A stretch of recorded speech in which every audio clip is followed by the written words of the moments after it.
Hi friend, কর্মবন্ধু YouTube চ্যানেলে তোমাদেরকে স্বাগত জানাই।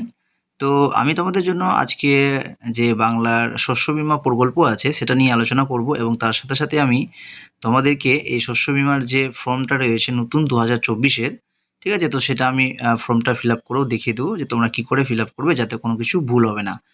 আর এটা 2024-এর খারিফ বীমা, ঠিক আছে, তো যেটা শুরু হয়ে গেছে। আর এর লাস্ট ডেটও উল্লেখ করা হয়েছে, তো তোমাদের পঞ্চায়েতে তোমরা এটা জমা করতে পারবে। হ্যাঁ, তোমাদের পঞ্চায়েতে একটা নির্দিষ্ট দিনে ব্লকের লোক এসে তোমাদের কাছ থেকে এটা জমা নিয়ে যাবে। তো আমরা প্রথমে দেখব যে এর যেটা এটা ইন্স্যুরেন্স হচ্ছে সেটা কিন্তু বাজাজ এলিয়ান্সের মানে জেনারেল ইন্স্যুরেন্সের আন্ডার থেকে এটা কিন্তু তোমাদের ইন্স্যুরেন্সটা হচ্ছে। তারপর তোমরা এখানে কিন্তু দুটো মানে শস্যের জন্য আবেদন করতে পারবে, একটা হচ্ছে ধান, একটা হচ্ছে ভুট্টা। এবং ধানের যে সময়সীমা আছে সেটা হচ্ছে তোমার 15 সেপ্টেম্বর।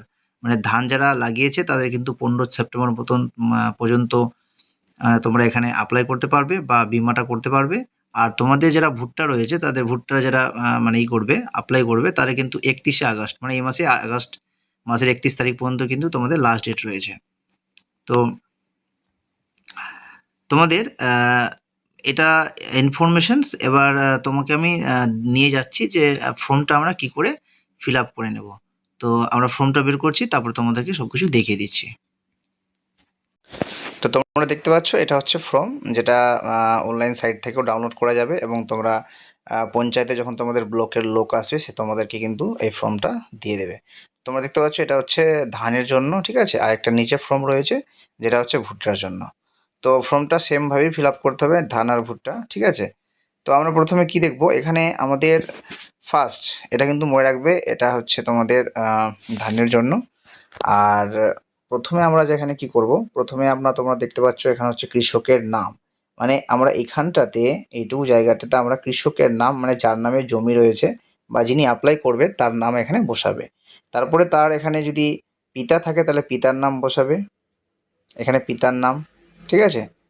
তো পিতা বা বাবার নাম এখানে তোমরা বসাবে, হয়েছে। তারপর এখানে তোমাদের নিচে দেওয়া আছে বয়স, তো এখানে বয়সটা বসিয়ে দিবে যে তার বয়স কত হলো, যে 40 কি 45 যা আছে তোমরা এখানে বসিয়ে দেবে। এবার এখানে লিঙ্গ দিয়েছে, স্ত্রী আছে না পুরুষ আছে, তোমরা দেখতে পাচ্ছ এখানে এখানে স্ত্রী এবং পুরুষ দুটো লেখা আছে। তো তোমরা এখানে স্ত্রী আর পুরুষটা এখানে উল্লেখ করে দেবে। তারপরে নেক্সটে তোমাদের এখানে যেটা দেওয়া আছে সেটা হচ্ছে ইপিক্স কার্ড, ঠিক আছে। তোমরা এখানে দেখতে পাচ্ছ এটা হচ্ছে ইপিক্স কার্ড, ঠিক আছে। তো এইখানটাতে তোমাদেরকে এটা বসাতে হবে, তোমাদের যে ভোটার কার্ড আছে সেই নম্বরটা এখানে তোমরা বসিয়ে দেবে। তারপরে তোমাদের তোমাদের জাতি, ঠিক আছে, জাতিটা তোমরা তপশিল আছো না তপশিল উপজাতি আছো না ওবিসি আছো, যা আছো, না এটা সাধারণ আছো জেনারেল, সেটা বসাবে। এখানে মোবাইল নম্বর উল্লেখ করেছে, তোমরা এখানে মোবাইল নম্বরটা বসিয়ে দেবে। মোবাইল নম্বরটা বসাবার পর এখানে আধার কার্ড দেওয়া আছে, তো আধার কার্ড তোমাদেরকে এখানে বসাতে হবে, তোমরা আধার কার্ডটা এখানে বসিয়ে দেবে। তো এই জায়গাটাতে তোমরা আধার কার্ডটা বসাবে, এখানে ফাঁকা জায়গা আছে, এখানে তোমরা আধার কার্ডের নাম্বারটা বসিয়ে দেবে, ঠিক আছে। তারপরে তোমাদের নিচে আসতে হবে, নিচে আসতে দেখা যাবে এখানে তোমাদের বাসস্থান যেটা দেওয়া আছে সেটা এখানে প্রথমে মৌজার গ্রাম উল্লেখ করা আছে। তো তোমরা গ্রামের নামটা এখানে লিখবে, তোমাদের গ্রামের নাম কি আছে, এখানে গ্রামের নামটা বসাবে। তারপরে তোমাদের নিচে দেওয়া আছে গ্রাম পঞ্চায়েত, তো তোমাদের পঞ্চায়েতের নাম কি পড়ছে, তোমাদের যে গ্রাম রয়েছে তার পঞ্চায়েতের নামটা তোমরা এখানে বসিয়ে দেবে। এখানে বসাবার পর তোমরা এখানে ব্লক বসাবে, তোমাদের যা ব্লক আছে সেখানে এটা বসিয়ে দেবে। জেলা যেটা হচ্ছে তোমাদের জেলা এখানে বসাবে। এবার হচ্ছে কেসিসি অর্থাৎ কিষাণ ক্রেডিট কার্ড, যদি তোমাদের কিষাণ ক্রেডিট কার্ড থাকে তাহলে তোমরা হ্যাঁ করবে, আর এখানে তোমাদের কিষাণ ক্রেডিট কার্ডের নিচের নাম্বারটা বসিয়ে দেবে। যদি তোমাদের না থাকে কিষাণ ক্রেডিট কার্ড তো না লিখবে, এবং কিষাণ ক্রেডিট কার্ডের নম্বর বসাবার কোনো দরকার নেই। এবার তোমরা নিচে আসবে, এবার নিচে এসে তোমরা দেখবে যে এখানে তোমাদের যে ধান লাগিয়েছো, ঠিক আছে, যে জমিতে, তার এখানে বিবরণটা দিতে হবে। তো আমরা কি করব, প্রথমে এখানে তোমাদের ধান দেওয়া আছে যে তোমরা কি ধান লাগিয়েছো। এবার তোমাদের এখানে ব্লকের নাম, তো তোমরা কোন ব্লকের আন্ডারে পড়ছো তোমরা এখানে ব্লকের নামটা লিখে দেবে। তারপরে তোমাদের এখানে গ্রাম পঞ্চায়েতের নাম, তোমরা এখানে গ্রাম পঞ্চায়েতের নাম লিখবে, ঠিক আছে।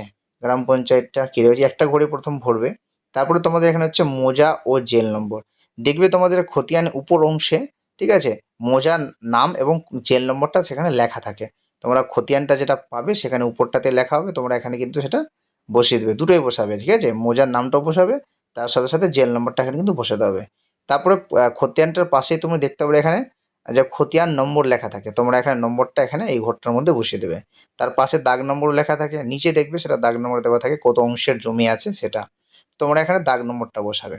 এবার বিমার জন্য প্রস্তাবিত এলাকা, মানে তোমাদের যে মোট তোমাদের খতিয়ানটাতে তোমাদের জমি কতটা রয়েছে, যেখানে তোমরা ধানটা চাষ করেছো, তো যতটা তোমাদের ধান চাষ করা হয়েছে, ঠিক আছে, তো সেই এলাকার এখানে বিবরণটা বসিয়ে দেবে কতটা আছে, ঠিক আছে। এবার বলছে জমি, নিজস্ব জমি বা জমি নেওয়ার এখানে আর কিছু এখানে বসাতে হবে না। এবার তোমরা এখানে এখানে একটা রোপণের তারিখটা বসিয়ে দেবে, যে কত তারিখে তোমরা জমিটার ধানটা লাগিয়েছো। তো এটা ছিল এটা অংশ। তারপরে আমরা নিচে আসবো, নিচে এসে এখানে তোমাদের একটা আর অংশ রয়েছে, যেখানে তোমাদেরকে এখানে কি করতে হবে, এখানে কৃষকের যে ব্যাংকের বিবরণ রয়েছে সেটা কিন্তু তোমাদেরকে এখানে বসাতে হবে। তো প্রথমে তোমরা এখানে কি করবে, কৃষকের নাম বসাবে পাসবুক অনুসারে, অর্থাৎ তোমাদের যেটা অ্যাকাউন্ট তোমরা জমা দেবে সেই অ্যাকাউন্টের ওখানে কিন্তু তোমাদের নামটা বসাতে হবে। তারপর তোমাদের এখানে ব্যাংকের নাম, তোমরা কোন বইয়ের যেটা অ্যাকাউন্ট দেবে, স্টেট ব্যাংকের দেবে বা অন্যান্য কোনো ব্যাংক আছে তোমরা এখানে বসাতে পারো। ব্রাঞ্চের নামটা বসাবে এখানে, ব্রাঞ্চ বলতে গেলে তোমরা যেখানে যে শাখা থেকে তোমরা অ্যাকাউন্টটা করেছো সেই অ্যাকাউন্টটার এখানে যে সেই শাখাটার নাম এখানে বসবে। এবার তোমাদের এখানে অ্যাকাউন্ট নম্বর বসবে, তোমরা যে যে অ্যাকাউন্টটা দেবে তার এখানকার অ্যাকাউন্ট নম্বরটা এখানে বসবে। আইএফএসসি কোড, তোমরা দেখবে অ্যাকাউন্টের মধ্যেই তোমাদের যে বইটা আছে সেখানে কিন্তু উল্লেখ করে দেখবে লেখা আছে আইএফএসসি কোড, তোমরা এখানে আইএফএসসি কোডটা বসাবে। এবং অ্যাকাউন্টের ধরন বলতে গেলে তোমাদের কারেন্ট অ্যাকাউন্ট আছে না, সেভিং অ্যাকাউন্ট, তো বেশিরভাগ সবারই এখানে সেভিং অ্যাকাউন্টই থাকে, তো তোমরা এখানে সেভিং অ্যাকাউন্টই বসাবে। এবার এটা পুরো কমপ্লিট হওয়ার পর তোমাদের যা যা ডকুমেন্টস পাঞ্চ করতে হবে, তোমরা ফর্মটা ফিল আপ করার পরে ছবি নেবে এক কপি, ঠিক আছে। তো তোমাদের ছবি সাটিয়ে দেবে উপরটাতে।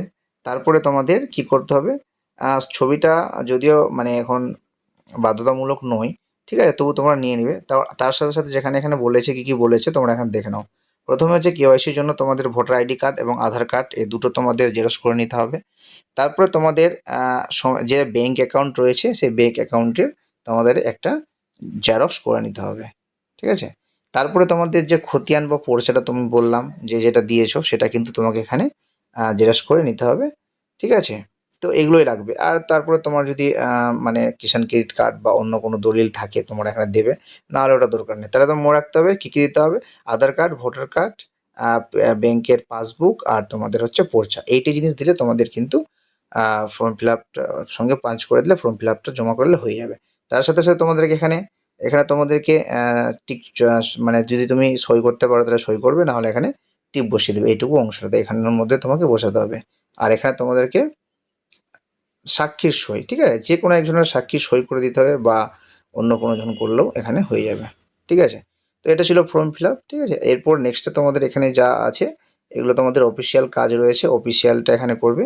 আর যারা ভুট্টার জন্য অ্যাপ্লাই করবে তাদেরও কিন্তু সেম, যেখানে উপরে বললাম সেম ফর্ম রয়েছে, ঠিক আছে। সেমই কাজ করতে হবে, কিছু না, শুধু এখানে ভুট্টার নামটা বসবে আর কিছু নয়, ঠিক আছে। আর যদি এরপরে তোমাদের যদি কোনো কিছু বুঝতে অসুবিধা হয় বা যদি জানার ইচ্ছা থাকে তাহলে আমাকে কমেন্ট করবে, আমি তোমাদের